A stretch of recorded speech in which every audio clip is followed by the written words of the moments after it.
Hello, I'm Dr. Amber Love Johnson, and this is the EduCurious Podcast, where we highlight exceptional educators and dive deep into complex issues.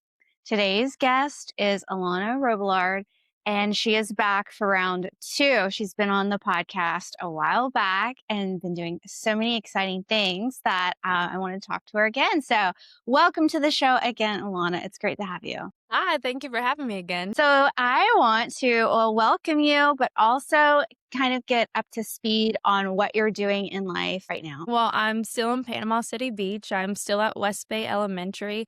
I just wrapped up my second year at West Bay teaching fifth grade math. I'm actually moving from fifth grade math next school year to third grade math. I'm sure your kids are so excited to keep you another school year in your administration. How do you find your fit? How do you find the people that you know that are celebrating you and encouraging you to be everything you want to be, because you have tried different grades and you've been at different locations and you are thriving. So launch into that a little bit. This school reached out to me. We connected through social media because a lot of their teachers teach how I do.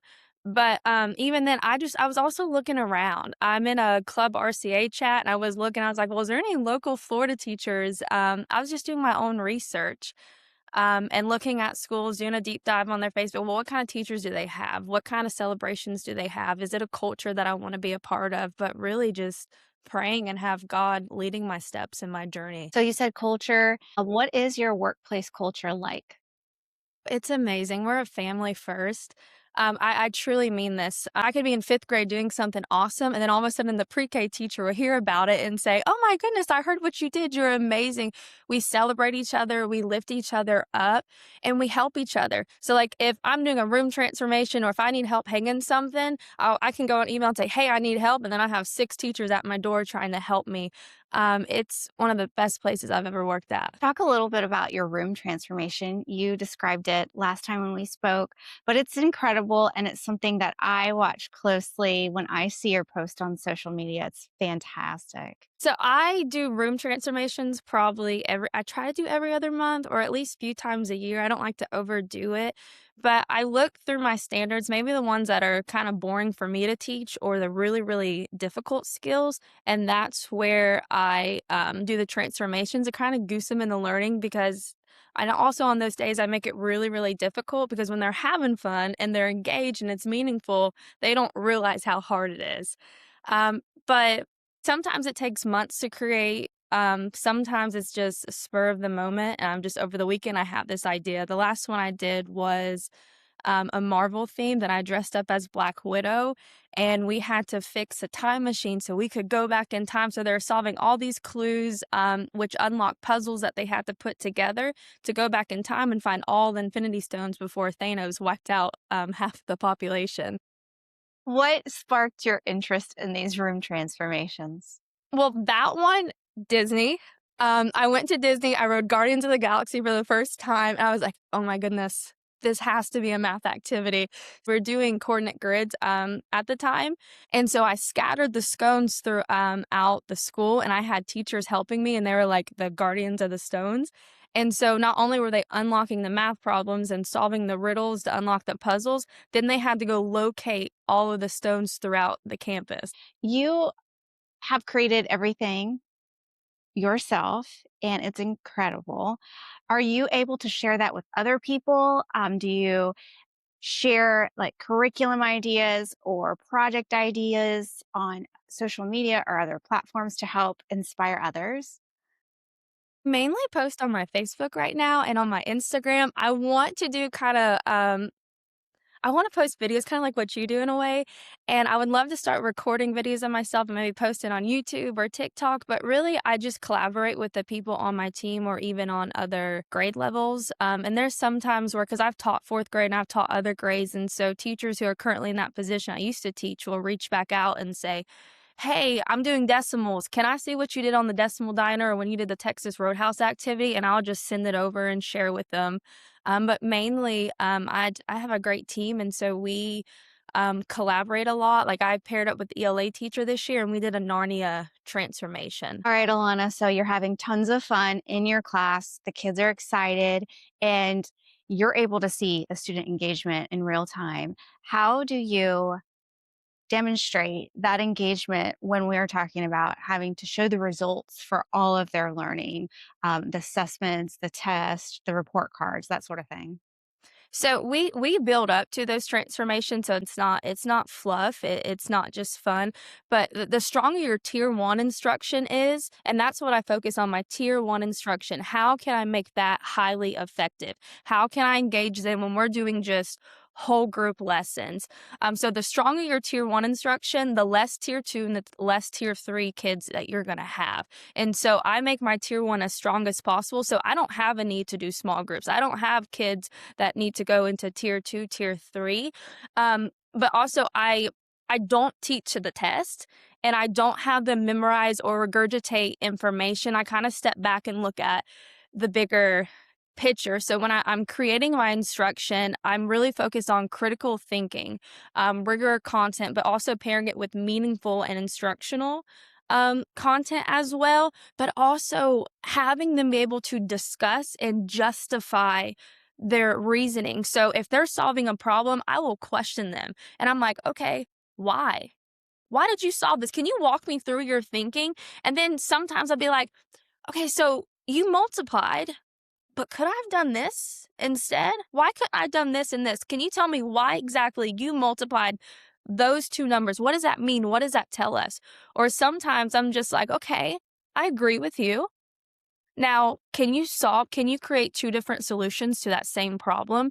But they're not also discussing with me. I'm having opportunities for them to justify and defend their answer among their peers, whole group, and then having them interject. And it's just breaking out into this discussion. So we do a lot of that before we lead up to the transformations and the fun stuff. If a new teacher is watching this, the concept of having less structure and having dialogue can be really intimidating because when kids are excited, they can be talking over each other or loud or talking all at once. So, how do you establish your classroom to have this opportunity for collaboration and discussion happen within a little bit of structure? Because you're great at it, but it's something that you have to practice and learn as an instructor. I found the best way to teach it is to model it. So, what I'll do is I'll stand on the stage. I have a stage, and I'll stand on my stage, and I'm like, okay, guys, I'm the teacher, and I'll ask a question, and I start simple. I'll ask the questions. What is your favorite holiday? And then I'll run to the seat, and I'm sitting in an empty seat, and I pop up and I say, I think my favorite holiday is, and while I'm doing that, I'm practicing what I preach. So I'm turning, I'm speaking, I'm tracting, I'm using my hands, I'm working the room, and then I sit back down and then I run back up. So it's it's a lot of work and I'm out of breath by the end of it, but every time I have modeled it, they take off with, because if they can see it, they can do it. But I also start small before I get to the model. I'm like, okay, this is how we sit in class. This is why. Here's the reason why. I'm not just being mean. I'm not just being a dictator. Here's why. Here's the benefits of sitting up straight with your hands like this. So then why do we sit like this? When we stand and we talk, we should talk with our hands above our waist most of the time. And we practice doing that. We'll play a game where I'm throwing a ball across the room and they have to track the student as quick as possible. I'll have students stand on my stage and they'll practice speaking, and everyone else stands and they have like 30 seconds, maybe less, to speak. And have you ever played like whack-a-mole? All right, so I'll give a question to the student on the stage, and they're talking, and their goal is to track every single person in the eyes. When they're speaking, and the other students who are standing, when they have made eye contact, they have to sit down. So they have to sit as many students as possible. So I break everything down, and then I put it together. But it's probably the first 3-4 weeks of the school year is just consistency and over and over and over again. You start small, and then within a couple months it breaks out into this beautiful academic rich discussion. Describe for us what a summer typically looks like for you. Sometimes people in other careers say, oh, teaching's so easy. You get all these breaks off. You do nothing, like all these naysay type things. And it's really like, for me, I'm sure for you, we don't stop, we don't unwind and like really just do nothing. We're thinking about what are we doing next year. So what do you have in line for this summer? Professional development, planning, like all of the probably collecting different things for your classroom. Give us like an inside scoop to that. I actually have a lot of planned this summer. So next week I will be at my school. I'm as part of the leadership team. So I'm going to West Bay next week, and we're planning for next year the events, the house system, and then the next week here in Panama City, I got invited to go to a math training with the Florida Department of Education. So I'll do a 3-day math training with them and some other teachers in our district. And then in July, I will be going, I think it's 3 or 4 days. I'm going with some of my team members from West Bay to Get Your Teach On to learn. But in between all of that, I am revamping my new room. I'm changing my classroom theme. I'm really digging into my curriculum because I want to be intentional. I don't just want to go through the motions. I don't want the fluff. I want to be able to deliver the highest quality education that I can. Honestly don't have a day off. I'm constantly thinking, I'm constantly learning. I read a lot of educational books. So even if I do go to the beach, I have a book and it's something teaching me about how to be a better teacher. The word burnout has come to mind in the last couple weeks with other educators. We're in summer now, but those last couple weeks are just brutal. So, do you have any encouragement to teachers that have experienced that burnout, that like listless just defeat, to get them back inspired? I'll start with one way that kind of helps prevent, at least I think helps prevent burnout. You got to do what you love, right? You got to do what you love. So when I'm creating my classroom theme, it's home for me. I'm not really decorating for the kids. I'm decorating for me. I'm bringing my interests, my personality into the classroom. I love a stage. I'm competitive. I was an athlete growing up, so I do a lot of games. So when I love what I do and I love what I'm teaching and the lessons that I'm bringing, I'm happy and I'm full of joy. But our never-ending to-do list, it never ends. It keeps growing, right? I like to tackle the small stuff. Ron Clark said it best. You pick out your 1%. You want to be 1% better. Right? So if you have this never ending to-do list, pick out what do you want to focus on now? Accomplish that, get great at that. And once you do it consistently, okay, pick another 1%er. And then eventually when you get good at that, maybe you're doing 3 or 4 of them at the same time. So I would just start with one and then move on to the next one and then move on to the next one. But how can you be 1% better? I've seen you in quite a few different social interactions with Ron Clark, and he is a famous figure or superstar in our world of education. Do you have any upcoming interactions with him or any collaborations? I'm trying to go back to his school in November, but I've wanted to go for the past few years, and he has this lesson. It's a 2-day experience, but it's for reaching and teaching boys. And I wanted to do it for the past 4 or 5 years, and it's finally available again. So I'm going to go over there. I seek out the best of the best in our nation, and I'm like picking their brain. What do you do here? How do you do bell work? What is your intention behind homework? Can you explain this to me? So I do reach out to them, and they're so helpful and kind, and they reach out almost instantly. Who else sort of stands above the crowd as the best of the best that you use as resources to help you do better? Dave Burgess is amazing. Dr. Vasquez from Ron Clark Academy. Honestly, anyone from that school is wonderful. But even the teachers at your own school, you can learn anything. So we do these learning walks at our school where we can see other classrooms. We have this jam up first grade teacher, Miss Olmstead. I was like, I want to go to your classroom during my planning. And she's like, absolutely. And so during my planning, I went to her classroom, I sat down, and she was doing her morning math bell work. And even though she's first grade, I was like, I love this, right? Because it had so much meaning, so much intention. I was like, I could tweak this for 5th grade. This is amazing. I went to 3rd grade math this year. I went to 4th. I even went to a reading classroom. But those, just even in your school, you can learn from anyone. How do you facilitate this constant PD within your own walls? During my planning. So we would do it once a month. And if you want to do it more, you can. So we have PLCs every Tuesday.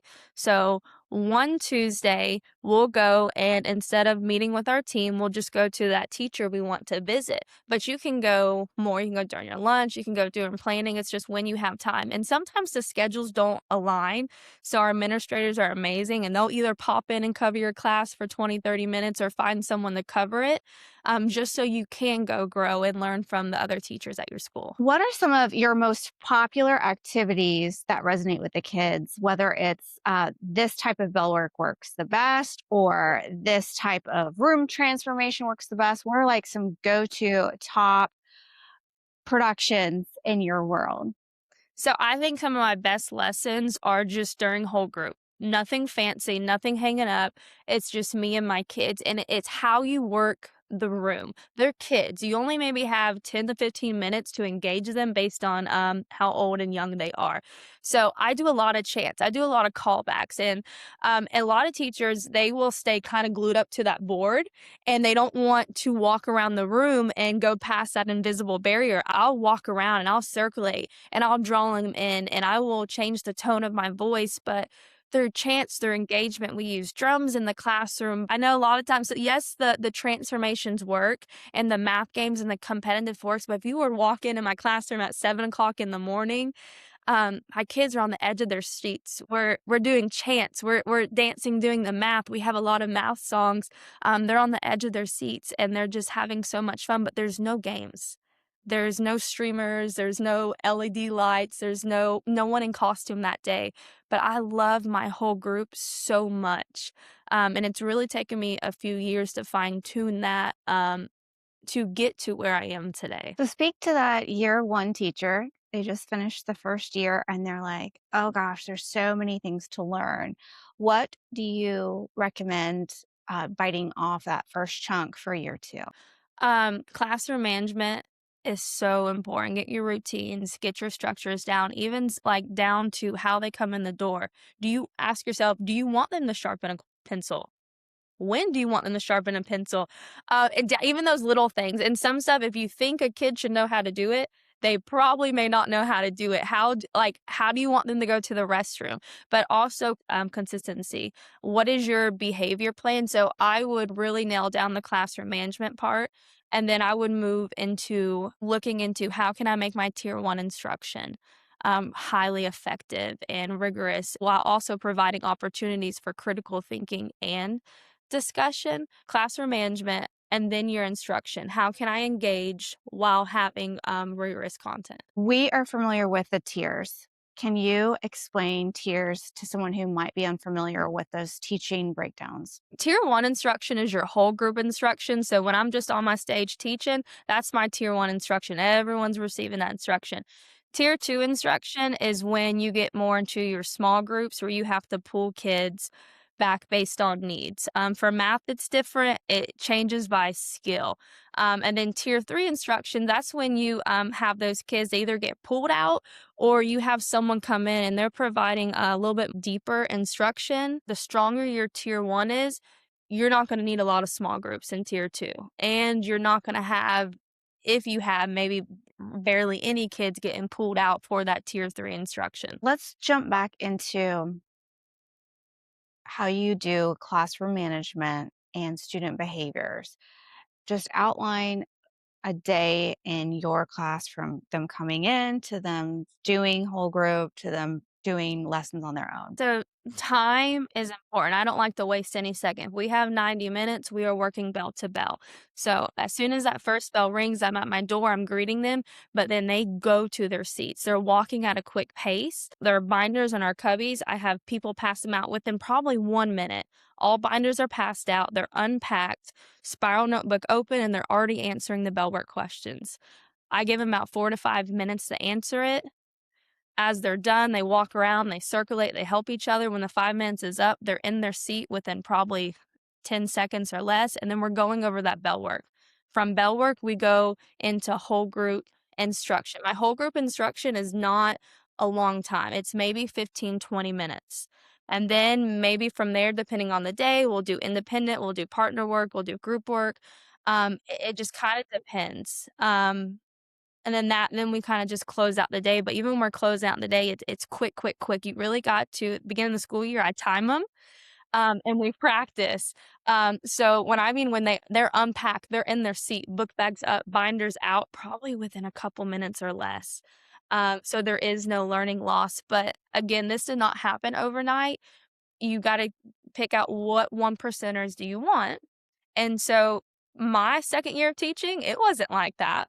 And so I picked out what I wanted to focus on first. And I was like, okay, now that I got that, I'm rolling into my 3rd year. I'm gonna work on this, this, and this, and this. So it's not gonna happen overnight. You've got to build and grow and self-reflect every single year. And I think I just finished my 5th year, and it's probably the first year where I feel like I've got it's probably the best year I've ever had, as just from classroom management down to my instruction. It's my first year where I was able to consistently provide rigorous content on every single skill I had to teach. Because before that, it was like I could do it on these skills, but then this one I was like, I feel like it's lacking. Like I could do better. But again, it takes practice. You got to learn. I do a lot of research. I read a lot of books. If I know classroom management is what I'm struggling with, I will go look up a book and read on how I can do better. If I want more opportunities for critical thinking and discussion, I'll go find books that talk about how do you implement critical thinking in a math classroom. And I'll read those and I'll practice it. I'm like, well, let me try it out because there's no harm in trying it out. Either works or it doesn't, and then if it doesn't work, then I just create a new game plan and I keep going. Give us a recap of from year 1 to year 5 of some of your big growth moments because seriously, it's so daunting to be in year 1 and year 2 as a teacher, and everything just seems almost out of reach. But like looking at you, year 5, you are a seasoned pro, and it was a process. So year 1, I started in 8th grade in middle school, and I've always felt like classroom management came easy for me, even though that was the one thing I was scared the most. Because in school you hear, like, "If you don't have classroom management, it's gonna be pure chaos." I was like, "Oh my goodness, I have to have this." I felt like it came natural, but thinking back, it's because of the relationships. I built relationships from day 1 throughout the school year. So sometimes I would give up my planning and I'm out there at PE playing with them. I'm eating lunch with them. And looking back, I was like, well, maybe I'm a natural at class. No, it was the relationships. But first year, um, it was hard with I wouldn't say it was perfect. I would say I struggled till November. Um, and then once November hit, after Christmas break, the kids came back. I didn't do anything different. I think it was just because I was so consistent and I kept loving and I kept pushing and I kept being consistent and the kids just changed. 2nd year, I went to elementary and it was like, oh my goodness, going from 8th grade to 4th grade. It's like, what did I get myself into? But I loved it. I ended up loving it. Elementary is a whole different animal. Um, but I was just kinda learning it. I've never taught 4th grade math before, and so that year was just learning the standards, learning what works in elementary, what do I need, because middle school, you can give them a lot more freedom. They don't need as much structure and some of those rules and stuff, so when I went to elementary, I was like, "Oh my goodness, I need a rule for how they sharpen the pencil. I need a rule for how they go to the bathroom." So that was my year 1 and year 2, and then I spent the whole summer refining that. Um, and then I think it was year 3 where I was like, "Okay, my classroom management is perfect. The engagement is great," but it was still, some standards, like, I could, because you can tell when you're teaching, you can tell when your kids are tuned in, and I felt like I want them to be engaged every single lesson. I was like, "Okay, I wanna work on that, and I wanna work on more higher level questioning." So then I took the summer, and then going into, my 4th year, I took those things what I wanted to work on, and I came back, and it was another really great year. And then I was like, "Okay, well, I still wanna do better.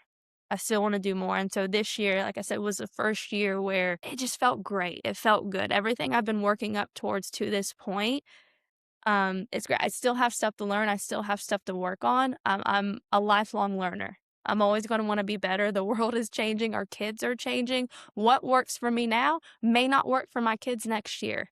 And sometimes some stuff you worked may work for 2 weeks, but it may not work for the weeks after that. So you constantly have to grow and have all these different tools in your toolbox. You are so good at celebrating kids' success, and you've had a lot of success on your own. And know you're humble and you probably don't want to talk about it, but what are some of the awards that you have gotten this year because you really do shine? I was blessed with Teacher of the Year this year. Was honored with it was a VFW Teacher of the Year, and I won for the school, and then I won for the district, the Bay County district, and then I went on to compete in the Panhandle, and I made the top 5 in the Panhandle.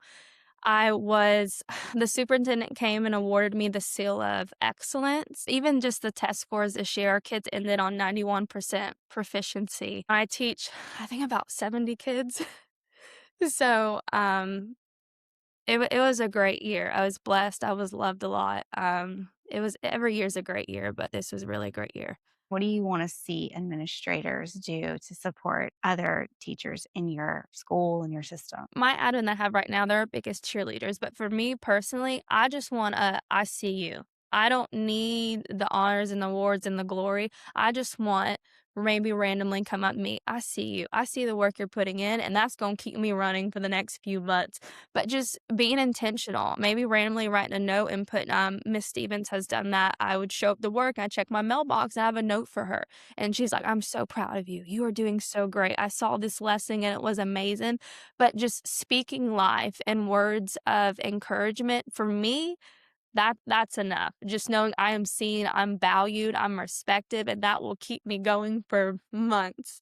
What's next year supposed to look like for you in the ideal world? I'm going into 3rd grade math. It's really boy heavy. The group coming up, it's boy heavy. I was told there's a lot of behaviors are coming in. I know they say behaviors coming in low, but I don't really believe that. Every year's a fresh start. Um, I love when people say that because they're like, "Oh, well, it's really boy heavy. They're really out of control. They're really this." I'm like, "Okay, well, just watch. Just watch. They're gonna be great." Um, but more so, I've never taught this low of kids before. So not low, I'm sorry. I didn't mean to say that, not low, young. I've never taught this young of kids before. I started with 8th grade, then I went to 5th grade and 4th grade. So navigating that, and I found myself the other day second guessing myself a little bit. And I was like, well, they're 3rd grade.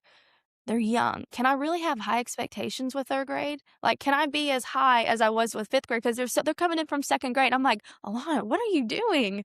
Yeah, it's like, why am I doubting myself right now? And even I do that all the time. I self-doubt sometimes. I'm like, okay, I gotta stop. It's gonna be great. It's great every year.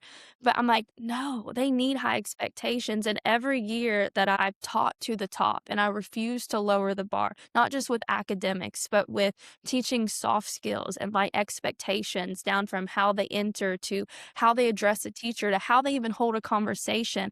I've always set the bar as high as possible.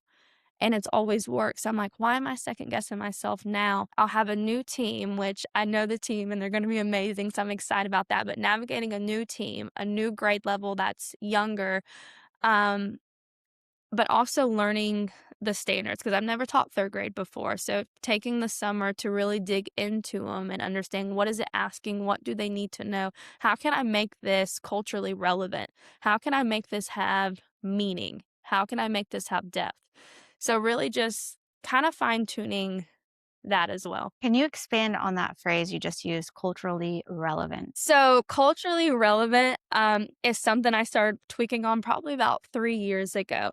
I do not use the textbooks. I do not like the textbooks. I don't think they're culturally relevant. They stay up in my box in a closet. I don't even open them up. But you got to find what your kids love. When there's meaning, when they can connect to it, oh, they're going to get it. So I have kids this year. They loved Takis. Every morning, 7 o'clock in the morning, they have a big bag of Takis eating it. By the end of the day, it's empty. And so I'm like, okay, I see this kid eating Takis every single day. I took his picture, asked him if I could take his picture, and I made him on the front cover a Taki bag. And I said, Takis is highlighting you because you're the #1 supporter. You're keeping them in business. And we did a math question on it. I include their music and their interests. If I had boys this year that love football. So I pulled up some stats from football teams that they loved, and we analyzed that using place value, but also what's going on in the community. We're seeing population growth. So I'm pulling up the stats and the data showing how Bay County is growing over the years. And we're just having a discussion over that. Like right now, we have a lot of homes being built. And woods being chopped down. I'm like, what do you notice? What does this mean? And they're just talking to me. I'm not telling them what to think. I'm just facilitating that. And so they're telling me what they think, and then it leads to a math discussion. But just that's culturally relevant. But also, I like to use real world experiences, real world situations. We'll analyze gas prices. When we're doing area and perimeter, I'm like, okay, we're going to design a house. Here's your bedroom. We got to calculate the square footage, but you have missing sides. We got to figure that out first. And so once they figure that out, I went to Lowe's and they gave me all these free samples. I said, okay, we need carpet in our bedroom.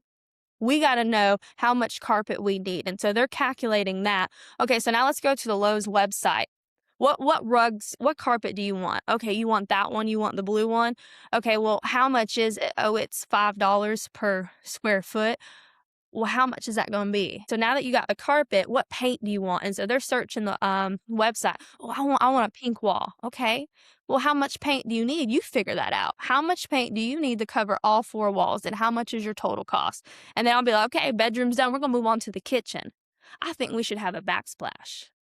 So let's calculate how much do we need in the total cost. So I do a lot of that, as well as including their interest as well. But I'm big on real world learning because a lot of times kids think I'm never going to use this again. But math is all around us.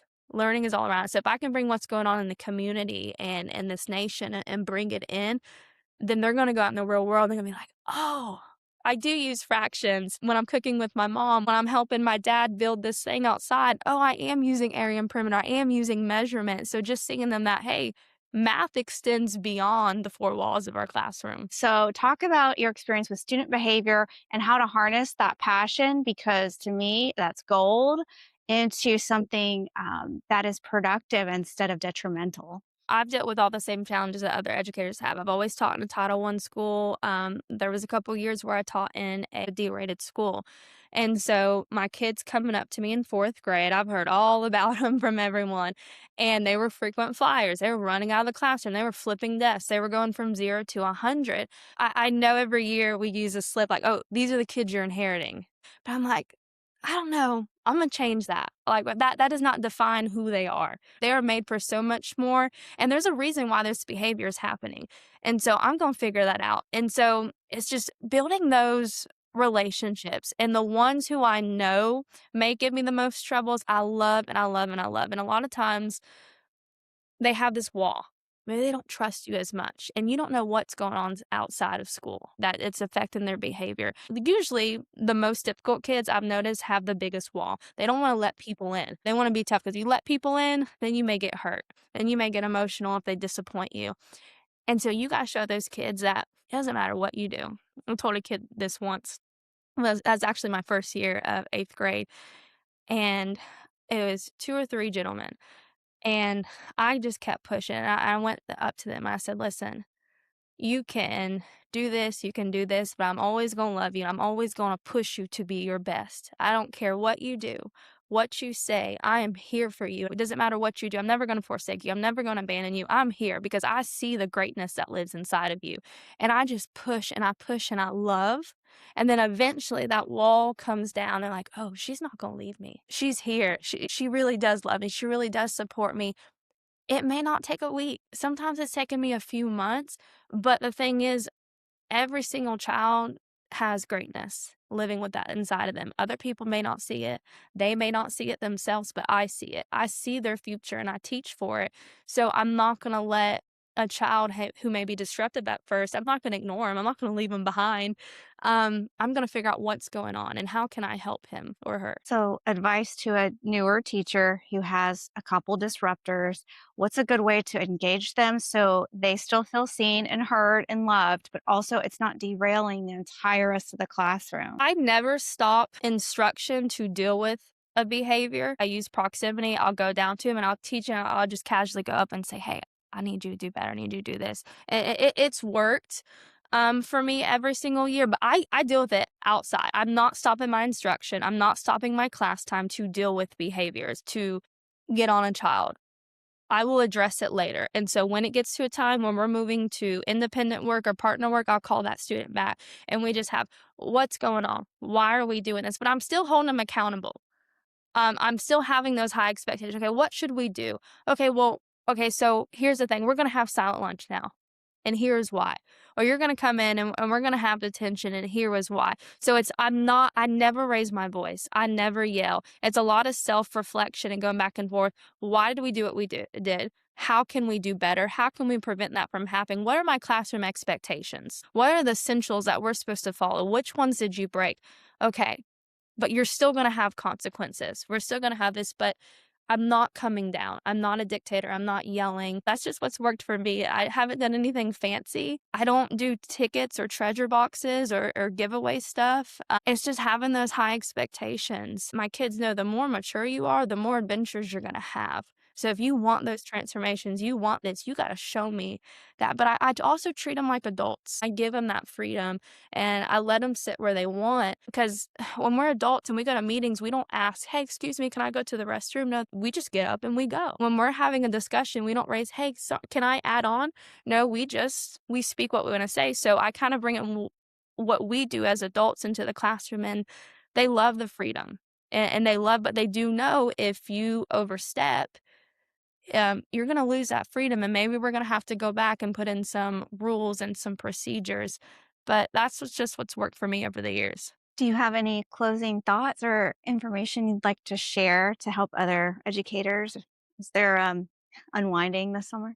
I think we as educators, or even if you're not an educator, if you're a principal or superintendent or whatever, is get away from the memorizing and the regurgitating of information and kind of take a step back and look at the big picture, because our students that are sitting in our classroom, that's our future. They're our future doctors, our nurses, our entrepreneurs, our business owners. They're going to be leading the world one day. We're going to take a step back. They're going to be ones solving complex problems, making decisions, um, taking care of the next generation. So you ask yourselves, if that's our future and they're going to be leading the world one day, what kind of adults do you want them to be? Who do you want leading the world? What kind of people? What kind of character do you want them to have? And so when you're planning this summer, think of the future. Don't think of now. What do I need now to get them past fifth grade? What do they need in life? What skill set can I give them so one day when they do become an educator, when they do become the next president, how can I prepare them for that situation? You see their future and you teach for it. Great closing thoughts. And thank you for spending time with us again. And it is incredible to watch what you're doing with your students up in the panhandle of Florida, because you're making a difference. And I am really proud of you. And I've noticed you on your growth along the way. It's incredible. Thank you. So, whether you're a teacher, a parent, or just EduCurious, join the community as we explore various educational topics and learn from each other. We will see you next time.